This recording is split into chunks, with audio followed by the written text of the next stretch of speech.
এবার রাধারানীর কথা শুনে যেই না তুলসী যাবে, সঙ্গে সঙ্গে রাধারানী ডাকছে, ও তুলসী শোন শোন, আমি বললাম আর তুই চলে যাচ্ছিস। ওরে তুলসী শোন, আমার বধূর নিকটে যেতে গেলে যখন তখন গেলে হয় না রে সখী। আমার বধূর নিকটে যেতে গেলে সময় বুঝে তার কাছে যেতে হয়, কেননা আমার বধূ কখন কোন ভাবে থাকে সেটা বোঝা বড় কঠিন। তাই ওরে সখী, ওরে সময় বুঝিয়া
ভজন করার আমরা তাই ভাবি না বাবা। কিন্তু বাবা একবার চিন্তা করে দেখুন তো, বৃদ্ধকালে আমাদের কত অসুবিধা, ঠিক মতো হাঁটতে পারি না, চোখে দেখতে পারি না, ঠিক মতো কথা বলতে পারি না, কানে শুনতে পারি না। তাহলে সেই সময় আমরা ঠিক মতো কৃষ্ণ ভজন করব না নিজের দেহের যত্ন করবো? কিন্তু আমরা এই বোকা জীব, আমরা কি চিন্তা করি যে আমাদের বৃদ্ধকালটা সঠিক সময়? আসলে কিন্তু নয়। বৃদ্ধকালে আমাদের দেহে কোনো রস থাকে না, থাকে মা, এই দেহটা নিরস হয়ে যায়। আমাদের এই দেহে রস থাকে কখন? যৌবনকালে। হরিবোল হরিবোল। কিন্তু যৌবনকালে আমরা আত্মরসে ডুবে থেকে আমরা একবারও কেউ কৃষ্ণ প্রাপ্তির পথে যাই না। হরিবোল হরিবোল। তো কৃষ্ণ ভজনের কথা শুনে, এই দেহ রসের কথা শুনে একটি গল্প মনে পড়েছে, বলবো? বলবো বাবা? বলি, হ্যাঁ। একজন বৃদ্ধ মহিলা, বৃদ্ধা মা, তিনি কোনোদিনও বাসে ওঠেনি, হ্যাঁ। তাই এবার মেয়ে ফোন করে বলছে, মা গো, তোমার তো অনেক বয়স হয়ে গেছে,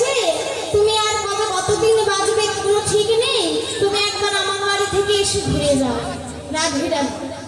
তা মা চিন্তা করছে সত্যি তো আমাকে এত করে যখন বলছে মেয়ে তাহলে একবার গিয়ে ঘুরে আসি মেয়ে বাড়ি থেকে। এবার ওই বৃদ্ধা মা কি করেছে নিজের টপলা টাকলি গুছিয়ে কোনোদিনও তো বাসে ওঠেনি, এবার মেয়ের বাড়ি যাওয়ার জন্য বাসে উঠেছে। হরি বল হরি বল। এবার বাসে উঠে দেখছে পেছন দিকে তাকিয়ে দেখছে একটি সিটও নেই, সব সিট প্রত্যেকটি সিটে দুজন দুজন করে বসে আছে।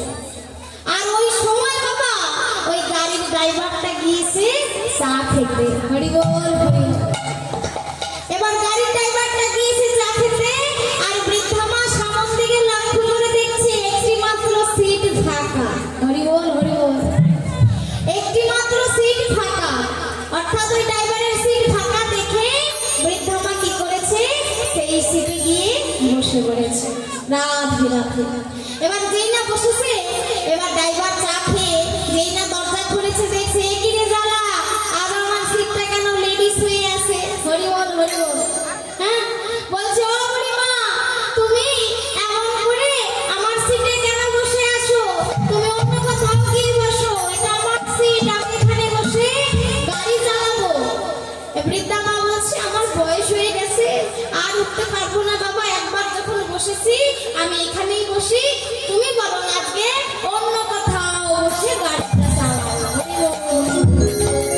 আচ্ছা বাবা আপনারা তো গাড়ি চালান, আপনারা বলুন তো ড্রাইভার কখনো ড্রাইভারের সিট ছাড়া গাড়ি চালাতে পারে? পারে? পারে না। ঠিক তেমনি কথাটা হাস্যকর হলেও বাবা অন্তর্জগতে ভেবে দেখুন, একজন ড্রাইভার যেমন ড্রাইভারের সিট ছাড়া গাড়ি চালাতে পারে না, তদ্রূপ এই মানব দেহে সমস্ত পরমায়ু থাকা সত্ত্বেও রবিমণি নাম ছাড়া কখনো কৃষ্ণ ভগবান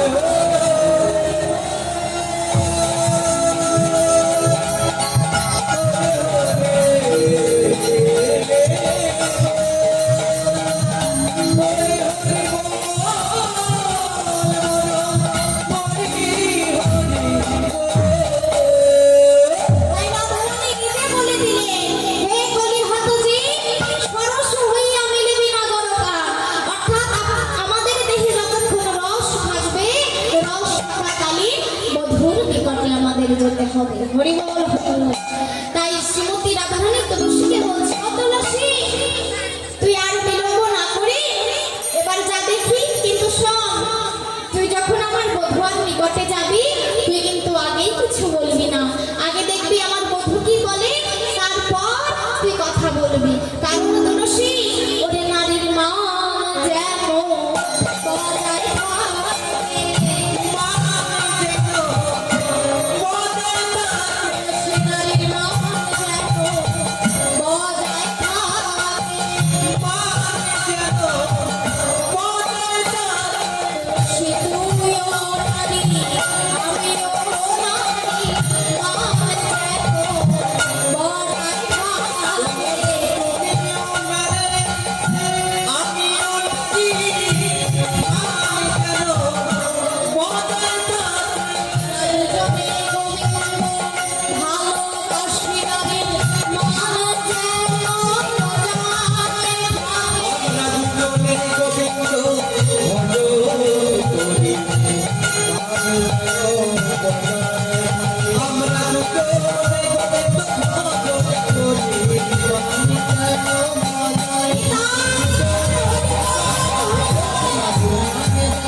এবার নেচে নেচে তুলসী রাধারানীর আজ্ঞাতে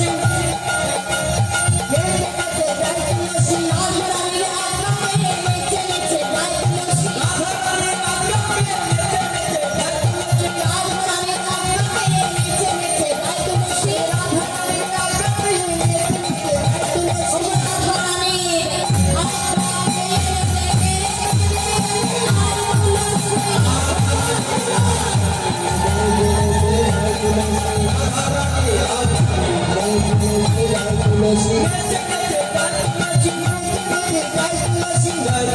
গায় তুলসী রাধারানীর আজ্ঞাতে নেচে নেচে গায় তুলসী রাধারানীর রাধারানীর আজ্ঞা পেয়ে তুলসী কি করলে মনের আনন্দে গোবিন্দ দর্শনে যাচ্ছে। এবার তুলসী সরস্বতী ফুলে যেই না এসে উপনীত হয়েছে, এদিকে প্রাণ গোবিন্দ আমার রাধাকুণ্ডের তীরে রাধে রাধে বলে কাঁদছে। এবার যেই না তুলসীর দর্শন পেয়েছে, গোবিন্দ আমার ডাকছে, ও তুলসী তুলসী, কোনো সাড়া পাচ্ছে না। আবার ডাকছে, ও তুলসী, আমি তোমায় এত করে ডাকছি, তুমি আমার কথা শুনতে পাচ্ছ না? ও তুলসী, দাঁড়াও দাঁড়াও। এই বলে গোবিন্দ আমার কি করেছে, এত করে ডাকছে তবুও তুলসী সাড়া দিচ্ছে না। গোবিন্দ আমার হন হন করে এগিয়ে গিয়ে তুলসীর সম্মুখে দাঁড়িয়েছে। দাঁড়িয়ে বলছে, ও তুলসী, তোমায় এতক্ষণ করে ডাকছি, তুমি আমার ডাক কি শুনতে পাচ্ছ না? তুলসী হেসে বলছে, গোবিন্দ, তুমি আজ বোঝো, ডেকে কথা না বলিনি তার কি জানা। হরি বল হরি বল। ও প্রভু, তুমি আজ বোঝো, ডেকে কথা না বলিলে ডাকার কি জ্বালা। এই জগতে কত প্রদীপ তোমায় ডেকে ডেকে নিভে গেল, কই তখন তো তুমি কারো ডাকে সাড়া দিলে না। আজ তুমি বোঝো যে ডাকলে কথা না বললে কেমন লাগে। গোবিন্দ আমার বলছে, ও তুলসী, তুমি জানো এই জগতে যারা আমার কাছে বিষয় বাসনা চাওয়া পাওয়ার লাগে আমায় ডাকে, আমি তার কাছে বিষয় বাসনা সব কিছু দিয়ে তার থেকে অনেক দূরে চলে যাই, তার ডাকে আমি সাড়া দেই না। কিন্তু যে জনে আমায় পাওয়ার আশা নিয়ে ডাকে, আমি সারা জনমের মতো তার চরণে তার প্রেমে দর্শন করে যাই।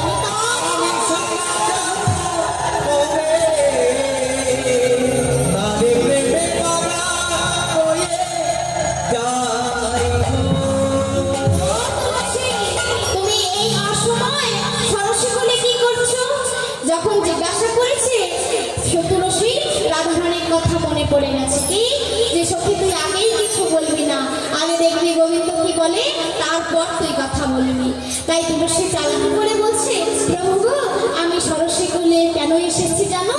আমি কৃষ্ণ কলি ফুল তুলি, কৃষ্ণ কলি ফুল তুলি, কৃষ্ণ কলি ফুল তুলি, আমি কৃষ্ণ কলি ফুল তুলি, ভালো করে বেলা রাখি, কৃষ্ণ কলি ফুল তুলি, ভালো করে বেলা রাখি, কৃষ্ণ কলি ফুল তুলি, ভালো করে বেলা রাখি, কৃষ্ণ কলি ফুল তুলি, ভালো করে বেলা রাখি, কৃষ্ণ কলি ফুল তুলি।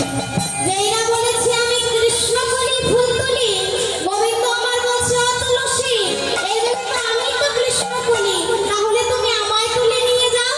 তুলসী বলছে, জানো প্রভু, ওগো ঝরা ফুলে চলে না, ঝরা ফুলে চলে না, ঝরা ফুলে চলে না, ঝরা ফুলে চলে না, তুমি গোটা ঘুরে ঘুরে আসো, ঝরা ফুলে চলে না, গোটা ঘুরে ঘুরে আসো, ঝরা ফুলে চলে না, ঘুরে ঘুরে আসো, ঝরা ফুলে চলে না, ঘুরে ঘুরে আসো, ঝরা ফুলে চলে না। এই কথা বলে তুলসী আর বিলম্ব না করে সঙ্গে সঙ্গে রাধারানীর দাসী মালাখানি আমার গোবিন্দর গলায় পরায় দিল। কেমন করে? হে গোবিন্দ, প্রাণ গোবিন্দ, ধরো ধরো মালা, ধরো ধরে,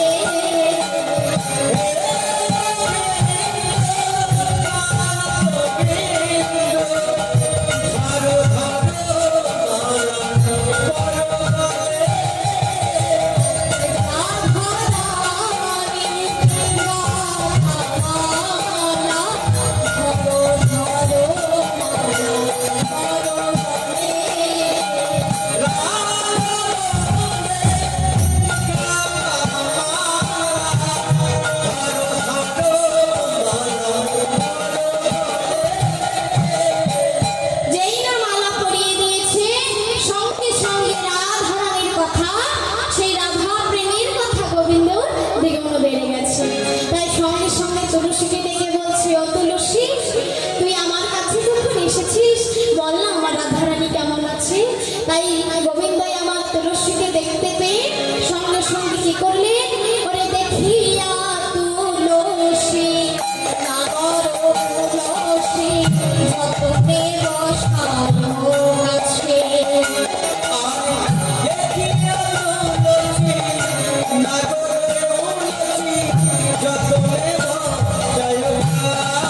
সুদিনের স্বপন দেখিনি সেই জলে সুদিনের স্বপনে দেখি না সেই জলে শপথি করিয়া তোরে শপথি করিয়া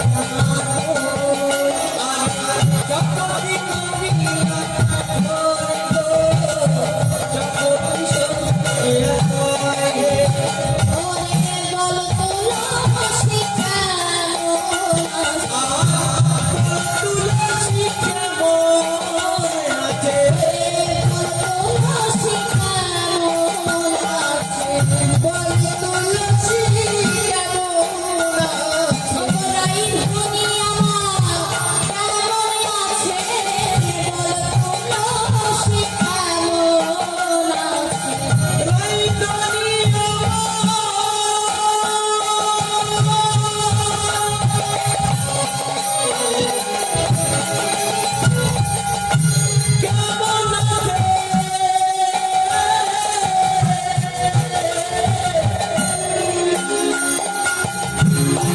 তুলসী কেমন আছে সুখে কিনা